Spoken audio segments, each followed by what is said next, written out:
কি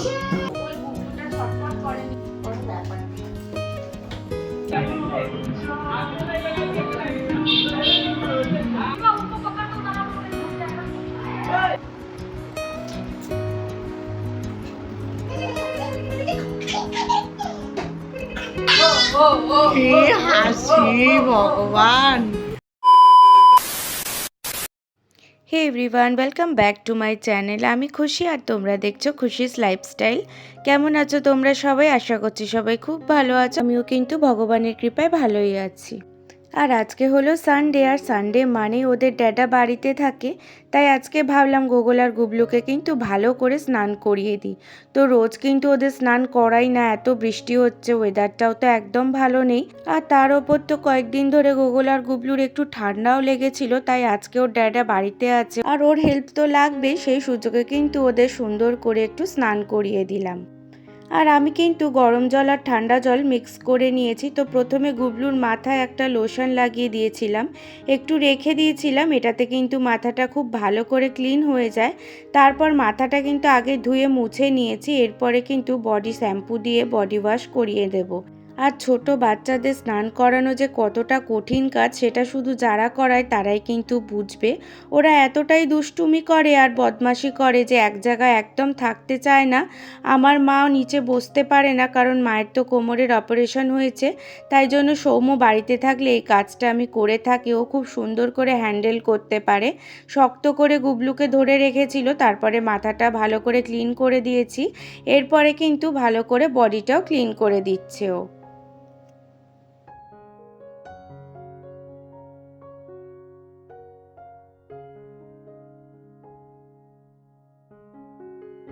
গুবলুর তো যাই হোক কমপ্লিট করা হলো, এরপরে এলো গোগলের পালা। গুবলুকে মাকে দিয়েছি, মা গুবলুকে একটুখানি ধরেছিল, আমরা গোগলকে কিন্তু এবার করিয়ে নিচ্ছি। একই রকমভাবে কিন্তু গোগলকেও করিয়ে নিলাম। প্রথমে মাথাটা ক্লিন করে নিয়েছিলাম, আর মাথাটা লক্ষ্য করলে দেখতে পাবে কতটা পরিষ্কার হয়েছে। এরপরে কিন্তু বডি শ্যাম্পু দিয়ে বডিটাও ক্লিন করে নেব। আর তোমরা যদি জানতে চাও মাথায় কী লোশন লাগাই তোমরা কমেন্ট করবে, আমি কিন্তু অবশ্যই তোমাদেরকে জানিয়ে দেব। ডক্টর কিন্তু বলেছেন এই লোশনটা লাগালে মাথাটা অনেকটাই ক্লিন হয়ে যায়।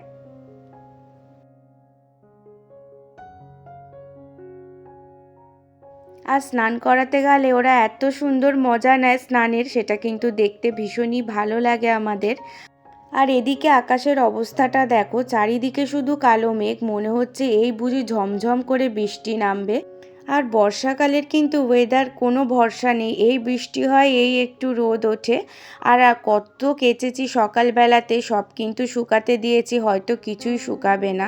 এই বর্ষাকালের একটা সমস্যা, কোথাও যাওয়ার প্ল্যান হলেও যেমন সেটা যাওয়া হবে কি হবে না কোনো ঠিক থাকে না, সেই রকম কাচাকাচি করলেও কিন্তু শুকাবে কি শুকাবে না তার কোনো ঠিক নেই।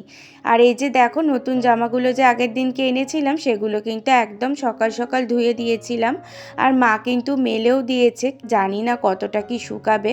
তো মেলে রেখেছি, বৃষ্টিটা নামলে কিন্তু তারপর তুলে নেব।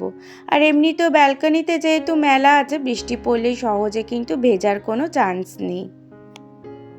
তারপরে কিন্তু বিছানার চাদরটাও চেঞ্জ করে নিচ্ছি। সৌম্য বাড়িতে থাকলে কিন্তু ও আর আমি মিলেই বিছানার চাদরটা পাল্টাই, তাহলে খুব তাড়াতাড়ি কিন্তু চেঞ্জ করা হয়ে যায়।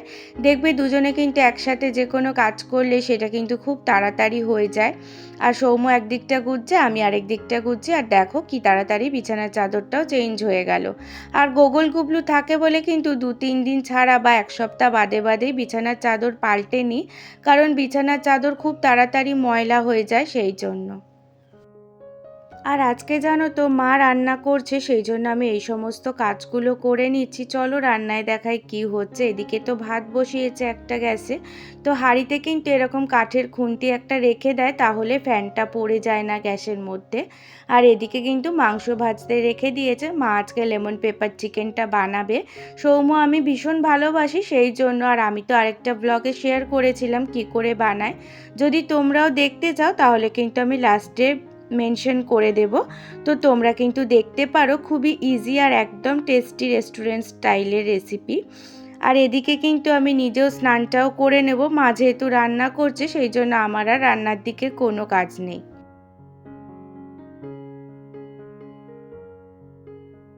আবার জানো তো কতগুলো জামা কাপড় পরে গেছে, সকালেই কত কেচেছি, আবার কত জামা কাপড় পরেছে, কত ন্যাকড়াগুলো পরেছে ওদের যে খাওয়াই, সেই জন্য কত কাচার পড়ে যায়। আর শোকায় না যখন খুব মুশকিল হয়ে যায় তখন ঘরের মধ্যে মেলে রাখতে হয়।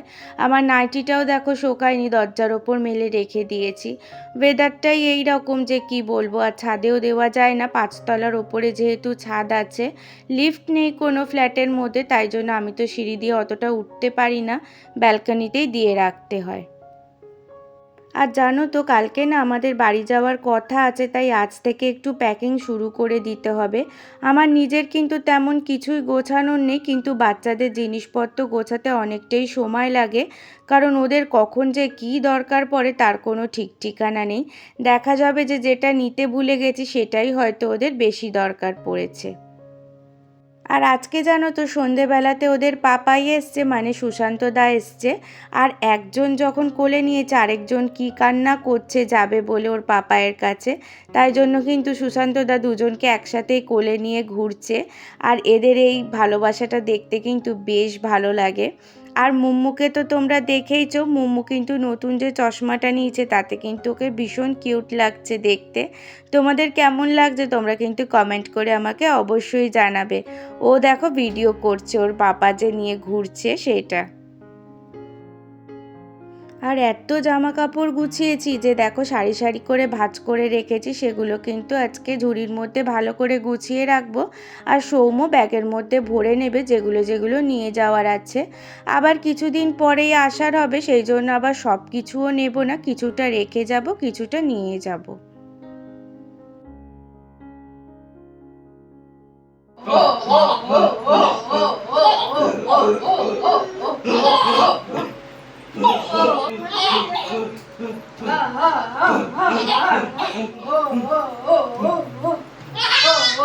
কি হাসি ভগবান!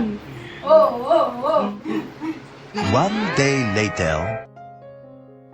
হে এভরিওয়ান, আবার চলে এলাম মানডের ব্লগে। তাই বাইরের অবস্থাটা দেখো, কি বৃষ্টি যে শুরু হয়েছে কি বলবো, রাস্তার অবস্থাটা দেখো একেবারেই কিন্তু খারাপ ব্যাপার হয়ে গেছে, এতটাই জল জমেছে যে স্কুটির চাকাটাও কিন্তু দেখো ডুবে গেছে অর্ধেকের বেশি। আর এক টানা বৃষ্টিটা হয়েই চলেছে। এই অবস্থা দেখে তো মনে হচ্ছে না যে আজ আমার আর বাড়ি যাওয়া হবে বলে। মাও বলছে এত জলে দুটো বাচ্চাকে নিয়ে যে কি করে যাবি, তার উপর টোটো অটো কিছুই চলছে না ঠিক মতন। বাইকে করে তো এখনো দুটো বাচ্চা নিয়ে যেতে পারি না, কারণ ওরাও ঠিক মতন বাইকে বসতে পারে না, তো ভেবেছিলাম দুজনকে টোটো করে নিয়ে চলে যাব। আর এখন কিন্তু সন্ধেবেলা, বৃষ্টি কিন্তু একদমই কমেনি, কন্টিনিউ বৃষ্টি পড়ে যাচ্ছে, আর জলটা কিন্তু আরও রাস্তায় বেড়ে গেছে। সৌম্য অফিস থেকে আসার সময় ফুচকা আর আলু কাবলি নিয়ে চলে এসেছে। আমি তো ভীষণ ভালোবাসি ফুচকা খেতে, আর প্রেগনেন্সিতে জানো তো শুধু ফুচকাই খেতাম, তাই দেখলে কিন্তু ওই দিনগুলোর কথাই মনে পড়ে যায়। আলু কাবলি খেতেও কিন্তু খুব ভালো লাগে। ফুচকা আনলে সৌম্য কিন্তু এই আলু ভরার কাজটা ভীষণ ভালোবাসে করতে, তাই স্টাফিংটা কিন্তু ওই রেডি করে দেয়। সত্যি বলছি আজকের ফুচকাটা কিন্তু খেতে ভীষণ সুন্দর ছিল।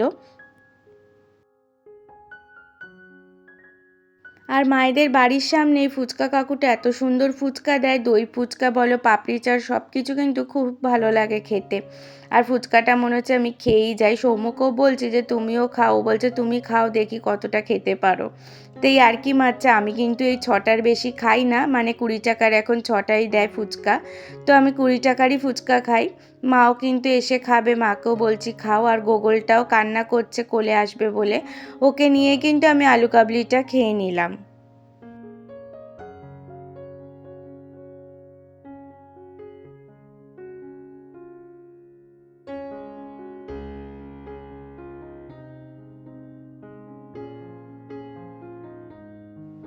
এরপরে কিন্তু এখন মাম্মা আর দুই বেটুর টাইম স্পেন্ড করবে একসাথে, ওরা কিন্তু খেলাধুলা করবে। আর গোগল গুবলুর সঙ্গে আমিও আর কি একটু খেলবো।